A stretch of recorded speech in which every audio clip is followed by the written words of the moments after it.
شروع کرتا ہوں میں اللہ کے نام سے جو بڑا مہربان نہایت رحم کرنے والا ہے۔ اگر بالفرض ہم ان کے پاس فرشتے بھیج دیتے اور مردے ان سے باتیں کرنے لگتے اور ان کی مانگی ہوئی ہر چیز ہم کھلی آنکھوں سے ان کے سامنے لا کر رکھ دیتے، تب بھی یہ ایمان لانے والے نہیں تھے، الا یہ کہ اللہ ہی اگر چاہتا کہ انہیں زبردستی ایمان پر مجبور کر دے تو بات دوسری تھی، مگر ایسا ایمان نہ مطلوب ہے نہ معتبر۔ لیکن ان میں سے اکثر لوگ جہالت کی باتیں کرتے ہیں، اور جس طرح یہ لوگ ہمارے نبی سے دشمنی کر رہے ہیں اسی طرح ہم نے ہر پچھلے نبی کے لیے کوئی نہ کوئی دشمن پیدا کیا تھا، یعنی انسانوں اور جنات میں سے شیطان قسم کے لوگ جو دھوکہ دینے کی خاطر ایک دوسرے کو بڑی چکنی چپڑی باتیں سکھاتے رہتے ہیں، اور اگر اللہ چاہتا تو وہ ایسا نہ کر سکتے، لہٰذا ان کو اپنی افطرا پردازیوں میں پڑا رہنے دو۔ اور وہ انبیاء کے دشمن چکنی چپڑی باتیں اس لیے بناتے تھے تاکہ جو لوگ آخرت پر ایمان نہیں رکھتے ان کے دل ان باتوں کی طرف خوب مائل ہو جائیں جو وہ ان میں مگن رہیں اور ساری وہ حرکتیں کریں جو وہ کرنے والے تھے۔ اے پیغمبر، ان لوگوں سے کہو کہ کیا میں اللہ کو چھوڑ کر کسی اور کو فیصل بناؤں، حالانکہ اسی نے تمہاری طرف یہ کتاب نازل کر کے بھیجی ہے جس میں سارے معاملات کی تفصیل موجود ہے، اور جن لوگوں کو ہم نے پہلے کتاب دی تھی وہ یقین سے جانتے ہیں کہ یہ تمہارے پروردگار کی طرف سے حق لے کر نازل ہوئی ہے، لہٰذا تم شک کرنے والوں میں ہرگز شامل نہ ہونا۔ اور تمہارے رب کا کلام سچائی اور انصاف میں کامل ہے، اس باتوں کو کوئی بدلنے والا نہیں، وہ ہر بات سننے والا ہر بات جاننے والا ہے۔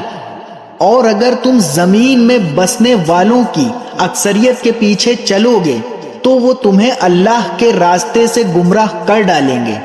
وہ تو وہم و گمان کے سوا کسی چیز کے پیچھے نہیں چلتے، اور ان کا کام اس کے سوا کچھ نہیں کہ خیالی اندازے لگاتے رہیں۔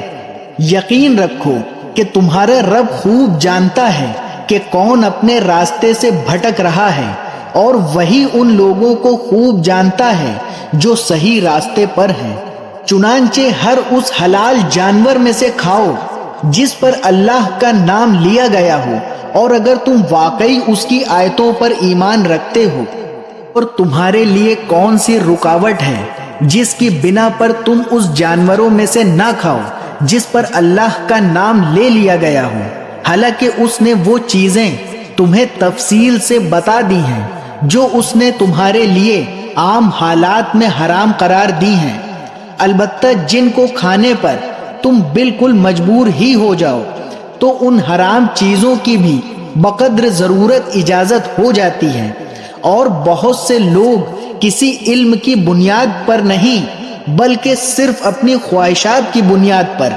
دوسروں کو گمراہ کرتے ہیں۔ بلا شبہ تمہارا رب حد سے گزرنے والوں کو خوب جانتا ہے۔ اور تم ظاہری اور باطنی دونوں قسم کے گناہ چھوڑ دو،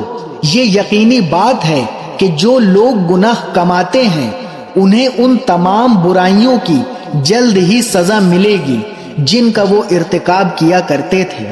اور جس جانور پر اللہ کا نام نہ لیا گیا ہو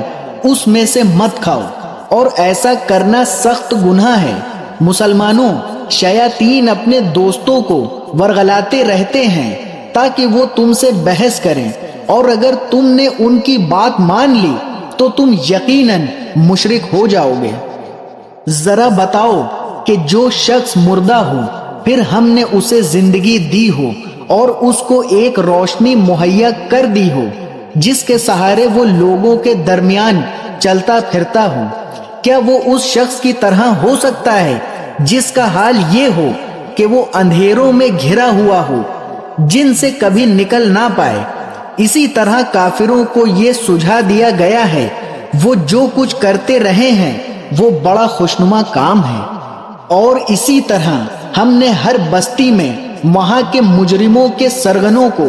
یہ موقع دیا ہے کہ وہ اس بستی میں مسلمانوں کے خلاف سازشیں کیا کریں، اور وہ جو سازشیں کرتے ہیں در حقیقت وہ کسی اور کے نہیں بلکہ خود ان کے اپنے خلاف پڑتی ہیں،